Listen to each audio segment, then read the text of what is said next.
가슴의 불은 살가운 격려에서 만날 수 없다. 가슴의 불은 살가운 격려에서 만날 수 없다. 라는 제목으로 하나님 말씀 증거하도록 하겠습니다.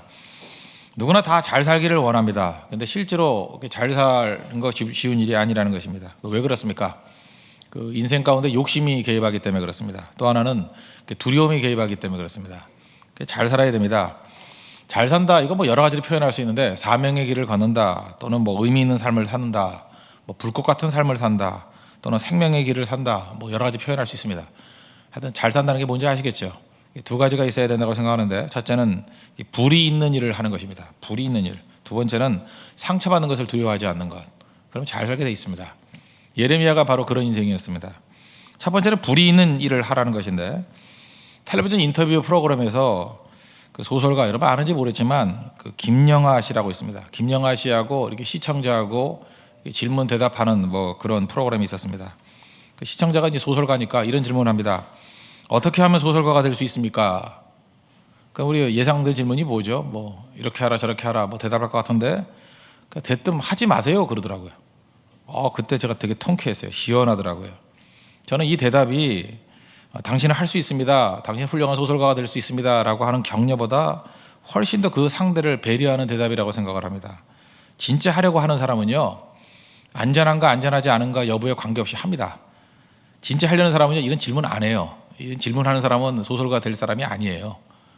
진짜 할 사람은 이런 질문 안 한다니까요. 가능성의 여부를 묻지 않습니다. 상황 여부를 묻지 않습니다. 그냥 가는 거예요. 그래서 그런 질문하는 사람에게 제가 볼 때 진짜 가능성이 있는 불씨를 살리는 거죠. 하지 마세요. 저는 이게 되게 중요한 대답이라고 생각합니다. 여러분, 어떤 일을 하고자 할 때 이 살가운 격려를 통해서 일을 정하면 반드시 중간에 넘어지게 돼 있습니다.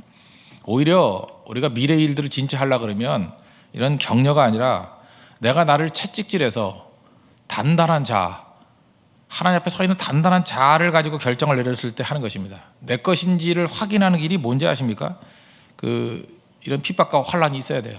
방해가 있어야 돼요. 그걸 뚫고 나갔을 때 그게 진짜지, 이런 되지도 않을 격려 몇 마디 듣고 나가는 건 반드시 깨지게 돼 있습니다. 이거는 실패를 교사하는 것과 똑같다고 생각을 합니다. 예레미야 사역을 한번 보십시오. 사역 평탄하지 않았어요. 오늘 20장 7절을 보니까 종일토록 조롱당했다 이런 얘기 하죠. 8절을 보니까 종일토록 치욕과 모욕거리가 됐다. 이거 격려 하나도 없었다는 얘기입니다. 어려움이 있었다라는 거예요. 그러면 사람이 그러잖아요. 이건 안 할 거야 이런 생각이 들잖아요. 그런 생각이 들었을 때의 구절을 보십시오. 내가 다시는 여호와를 선포하지 아니하며, 인지상정이죠. 그의 이름으로 말하지 아니하리라 하면, 누구나 다 품는 생각이에요. 그때 벌어진 일이 뭐냐? 가슴에 불이 확 붙어버린다는 거예요. 나의 마음이 불붙는 것 같아서 골수에 사무치니 답답하여 견딜 수 없나이다. 많은 사람들이 빌빌대며 살아갑니다. 이유가 뭐냐면 불이었기 때문에 그래요. 맨날 와서 물어요. 어떻게 하면 불이 붙냐고. 방해가 있어야 불이 붙어요. 됩니까 이제? 백날 격려받아가지고 불이 안 붙어요. 핍박을 받아야 불이 붙어요. 교회 와서 맨날 징징대는 애들 있죠. 어렸을 때는 받아줘야 돼요. 그죠? 근데 징징대는 거 계속 받는 게 사역이 아닙니다. 탕자 아버지 같이 나가라 그래야 돼요. 나가서 한번 죽도록 고생을 해봐야 불이 확 붙든지 죽든지 둘 중에 하나가 되는 거죠. 되게 사랑의 확신이 있으면 돌아와요. 동지가 있으면 돌아온다고요. 여러분, 지혜로운 부모 돼야 됩니다. 지혜로운 영적 부모가 돼야 돼요. 불 붙여서 일하는 사람이 돼야지, 이게 징징대는 사람으로 만들어서는 안 된다는 거예요. 예레미야 보세요. 모욕당하고 어려움당하고 치욕당하고, 그때 불이 확 붙어버리잖아요. 불이 붙을 때 진정한 일을 발견할 수 있다라는 것입니다. 그래서 이런 불은 격려에서 만나는 거 아니에요. 절대로. 그래서 격려만 계속해주면 불 못 만납니다. 우리 자녀 양육도 마찬가지예요. 요즘에 그렇게 여러분 사랑하고 그렇게 좋은 여건인데 애들이 불이 하나도 없잖아요. 여러분 부모님도 아시죠? 나가면 인간 노릇 못한다는 거. 동의를 안 하시래. 예. 딱 보면 알잖아요. 얘 나가서 밥벌이도 못한다는 거 알잖아요. 왜 못하죠? 불이 없으니까. 그 불은 언제 있는 거예요? 여러분들은 어떻게 해서 그 불이 붙었어요? 고난당했을 때 아니에요? 죽음의 위기 가운데 처했을 때 아니에요? 굶어 죽을 때 아니에요? 피눈물 흘릴 때 아니에요? 그럼 여러분들은 그래가지고 불이 붙었으면서 왜 자녀들은 그런 불 붙일 기회를 안 줘요? 기회를 줘야죠. 불이 있어야 될 거 아니에요? 그래 사는 거 아닙니까? 하나님께서 예레미야 사랑하신 거예요. 사랑하니까 모욕당하고 조롱당하고 최고의 박해 가운데 이끌어서 불이 확 붙어버리니까 예레미야가 민족 대 일이잖아요. 민족 대 일. 전체 민족 대적대 하나밖에 없잖아요. 근데도 이겨내지 않습니까? 왜요? 불이 있으니까. 사명의 불 만나야 됩니다. 저는 불이 있는 한 사람이 있다 그러면 능히 이길 수 있다고 생각을 합니다. 사도 바울은 이걸 목숨 걸 일 이렇게 얘기했어요. 사도행전 20장 24절 보니까 내가 달려갈 길이 있대요. 예수께 받은 사명이 있는데 그 사명이 뭐냐면 하나님의 은혜의 복음 증거하는 일이래요. 그게 내 사명이래요. 근데 이것을 마치려 하면은 나의 생명조차 조금 더 귀한 것을 여기지 아니한다. 이건 목숨 걸 일이라고 얘기한 거예요. 예레미야는 불이라고 표현하고 똑같은 얘기죠. 목숨 걸 만한 일이 있습니까? 불이 있습니까? 사명이 있습니까? 그럴 때 제일 강하다는 것입니다. 우리는 순서가 바뀌어 있어요. 내가 뭘 해야 됩니까? 라고 묻고 그거 갈라 그래요. 근데 되게 불이 붙은 사람의 특징이 뭐냐면 이게 역설적 진리인데 그 일을 하고 싶으면 우선 그 일을 하고 있어야 돼요. 참 묘하죠? 어떤 사람이 뭐 이렇게 묻잖아요. 목사님 나 이거 설교자가 되고 싶은데요. 그러면 그 사람 설교자 아니에요. 설교자가 되고 싶은데요. 그러면 평신도에도 불구하고 지금 설교하고 있어요. 어떤 사람이 난 연극을 하고 싶은데요. 그러면 장차 연극을 하는 게 아니고 어디선 그 동생 앞에서 지금 연극을 하고 있어요. 지금. 그렇다니까요. 그 일을 하고 싶으면 우선 그 일을 하고 있어야 돼요. 그게 불이에요. 누가 말려도 해요. 누가 뭐래도 한다고요. 무디 같은 사람은 교사하고 싶었어요. 말씀을 증거하고 싶었어요. 근데 옛날엔 배우지 못하면 교사 임명 안 했거든요. 교사 임명 안 하니까 우리가 소위 말하는 무디반이라는 거 있죠. 학생 한 명도 안 주고 교사시키는 거. 임명도 하기 이전에 나가서 전도해가지고 이미 무디반이라 그래서 자기 반 학생들이 있었어요. 그죠? 없는 걸 불러내는 능력이 있잖아요. 그게 불이에요. 이런 사람들은 투덜대지 않습니다. 그래서 여러분 너무 좋은 여건 뭐 나를 뭐 알아주지 않는다느니 내게 뭐 길을 안 열어준다느니 길을 안 열어줘야 불이 붙는다니까요. 뭐 일부러 안 열어주는데 갈 필요는 없겠지만 이래도 좋고 저래도 좋은 거예요. 길이 열리면은 빨리 가는 거고 길이 안 열리면 불이 더 붙는 거고 될 사람은 돼요. 잊지 말라고 핑계 대지 말라고. 안 될 사람은 뭘 해도 안 돼요. 격려해도 안 되고 핍박은 물론 죽죠. 그건 안 되려면. 그러니까 여러분들 빨리 확인하나 늦게 하나의 그 차이점이지 확실한 건 환경하고는 아무 관계 없다는 것입니다. 잘 살고 싶습니까? 불 붙는 일을 하십시오. 하나님께 불 붙여서 일할 수 있는 하나님의 그 거룩한 종 되기를 바랍니다. 그러므로 친절하게 누가 와서 질문하죠. 뭐 와가지고 잠깐 질문하는 건 그거 안 할 사람이에요. 불 붙은 사람은 질문 안 합니다. 단단한 자아를 가지고 하나님 앞에 기도하고 부르짖죠. 그러고 가는 거예요. 바디메오가 언제 질문하고 고쳤어요? 다윗의 자손이여 나를 불쌍히 여겨서 부르짖고 고친 거죠. 잊지 마십시오. 오늘도 이 아침에 하나님 앞에서 내게 있는 장애, 내게 있는 방해, 내게 있는 시험, 환난, 고난, 하여튼 이런 부정적인 모든 단어들 그거 이겨내십시오. 그게 불입니다. 하나님께서 그 불 붙는 사역을 할 때 여러분들 후회 없는 가장 잘 사는 거룩한 인생이 될 것입니다. 또 한 가지는 상처받는 것을 두려워하지 말라는 것입니다. 우리 되게 이기적이에요. 나를 지키려고 하죠. 그래서 심리학에서 그걸 방어기제라 그래요. 디펜스 메커니즘. 그래서 방어기제. 어떻게 하면 상처 안 받을까? 어떻게 하면 손해 안 볼까? 계속 그러고 살아간다고요. 뭐 젊은이들 뭐 전 대상을 많이 했으니까 이런 질문을 합니다. 뭐 제 연애가 진짜 연애인가요? 이런 거 맨날 질문해요. 아, 그 둘이 연애할 것이 자꾸 와가지고 떠들고 있어요, 그죠? 제 연애가 진짜입니까? 그러면서 남자친구의 내용을 A4 용지 4장을 써가지고 와요. 그래서 불만과 불평, 얘 이렇대요. 고발하는 거죠. 이게 우리가 이런데 이 연애가 정상적인 연애입니까? 이렇게 물어요. 아, 연애의 정상이 어디 있어요? 둘만이 하는 거지. 연애의 그 비정상도 있나? 누가 확인해주고 판단해주는 게 아니라는 것입니다. 근데 그 사람의 특징은 뭐냐면 이거예요. 문제의 원인을 내가 아니라 상대에게 찾는 거죠. 핑계 논리예요. 참 건강치 못해요. 내가 더 잘해야겠다 이런 생각이 있는 게 아니고 그가 잘못했다는 거예요. 되게 불행하게 사는 사람들을 보십시오. 다 남 탓이에요. 누구 때문에 이렇게 됐다는 거예요.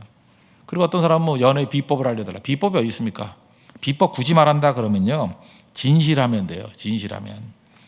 요즘에 그 젊은이들 그 밀고 당기기, 밀당이라는 거 많이 하죠. 밀당을 좀 해야 뭐 남자가 끌려온다느니 뭐 이런 쓸데없는 처세술 배워가지고 그러는데 그거 아닙니다. 밀당은 누가 하느냐? 진정한 사랑 안 하는 사람이 하는 거예요. 아, 진정한 사랑 안 할 때 밀당이 왜 필요해요? 여러분들 아이 키우면서 아이 사랑하면서 밀당해요? 이렇게 하면 엄마를 더 좋아할까요? 그거 버릇없다가 그렇지 내가 필요하지 뭐 이렇게 합니까? 진정한 사랑에 밀당이 없다는 것입니다. 우리가 문제는 뭐냐면 그 상처받지를 원하지 않기 때문에 그래요. 그러니까 이기적인 거죠. 나를 붙들라고. 근데 여러분 잊지 마십시오. 모든 사랑의 기본은 약해지는 거거든요. 약해지면 상처를 입는 거죠. 상처를 입지 않고 어떻게 사랑을 해요? 하나님을 만나는 체험, 약해지지 않고 어떻게 하나님을 만나는 체험을 해요? 예레미야가 하나님 만난 사람인 거 아시죠? 어떻게 하나님 만났어요? 가장 큰 고난과 조롱과 모욕 당하니까 그때 하나님이 함께 하시잖아요. 11절 보세요. 그러하나 여호와는 두려운 용사 같으시며 나와 함께 하심으로. 언제 하나님이 함께 하셔요? 그 조롱 당할 때, 어려움 당할 때. 그러면서 원수 다 이긴다 그러잖아요. 이기게 해준다고. 이런 하나님을 체험하는 것이 언제입니까? 상처 입은 자리에 갔을 때예요. 사랑 못하는 바보 천치들이 있어요. 그 이유가 뭐냐면 IM으로 살지 않기 때문에 그래요. 세상에서 제일 쉬운 게 사랑하는 거지. 그거 보고 힘들어요. 사랑하면 약해지거든요. 사랑하면 약해지잖아요. 제가 맨날 드는 예화 있죠. 남자는 진실한 남자예요. 여자는 꽃뱀이에요. 그럼 누구 뜻대로 가요? 꽃뱀 뜻대로 가요. 왜냐하면 더 사랑하는 사람이 항상 지거든. 덜 사랑하는 사람이 항상 이겨요. 이긴 게 아니라니까요. 여자는 아주 진실한 순박한 여자예요. 남자는 제비족이에요. 누구 뜻대로 가요? 남자 뜻대로 끌려가요. 이기는 게 아니에요. 이기는 건, 사랑해서 이기는 건 사랑 안 하는 거예요. 덜 사랑하는 거예요.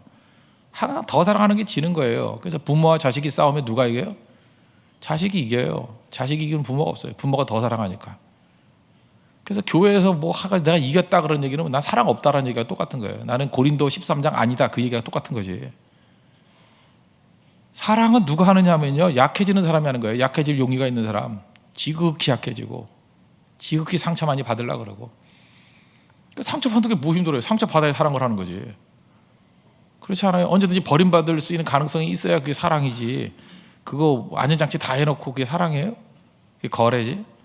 그거를 할 용기가 없으니까 이기적인 거예요. 굉장히 이기적인 거. 약한 거, 두려움에 떠는 거.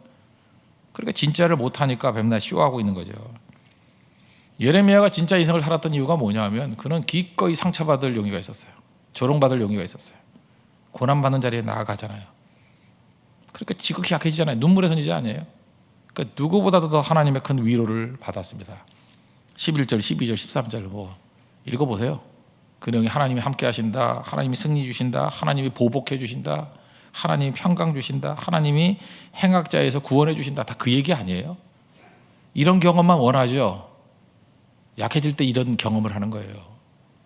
하나님 앞에 상처받기를 두려워하지 않고 방어 기제를 집어 던질 때 이러한 능력이 임하게 된다는 것입니다. 잘 사는 길은 뭐냐? I am으로 살아가는 거예요. 가면 벗고 나의 나됨을 회복하는 거. I am who I am. 그걸 저는 표현하기를 나의 나됨, I am who I am. 나는 나다.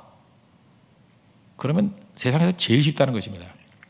인생 복잡하게 살아가는 이유가 뭐냐 하면 여러분 어려운 일 당할 때, 문제가 있을 때 전공법 펴십시오.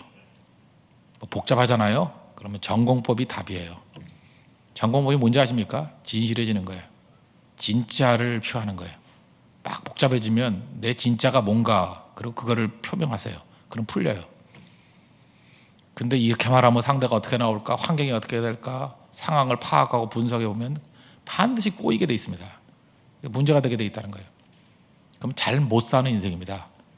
제일 잘 사는 인생은 뭐냐? 전공법이에요. 나의 나됨을 드러내는 것. 또 다른 말로 하면 상처받는 것을 두려워하지 않는 것. 진실해지는 것. 두 가지입니다. 불이 있어야 되고 사랑이 있어야 됩니다. 약해지는 게 있어야 됩니다. 그럼 제일 잘 사는 거예요. 그 사람 속에서 하나님의 능력이 드러나고 승리한 하나님의 거룩한 종이 될 것입니다. 그러면 약해 보이는데 새로운 것을 향해서 도전하는 인생이 되고, 금방 넘어질 것 같은데 하나님의 도우심을 말미암아 항상 승리하는 거룩한 인생이 된다는 것입니다. 그게 인생입니다. 우리 그런 인생 사는 하나님의 거룩한 종 되기를 바랍니다.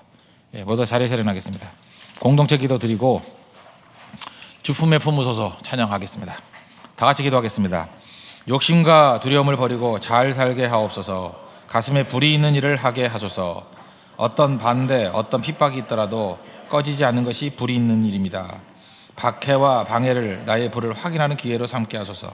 진짜 불은 격려에서 만나는 것이 아니라 고난에서 만납니다. 꾸미려 하지 말고 진짜 내가 되게 하소서. 나의 나됨이 되면 뭐든 쉽게 할 수 있습니다. 가짜 나로 사니 힘들어지는 것입니다. 사랑은 상처받는 것입니다. 아픈 것입니다. 그래서 하나님의 도움을 경험하는 것입니다. 머뭇거리는 인생이 아니라 넓은 바다를 향해 나가는 도전하는 인생이 되게 하소서. 예수님의 이름으로 기도합니다. 아멘. 주품에 품으소서 찬양하겠습니다.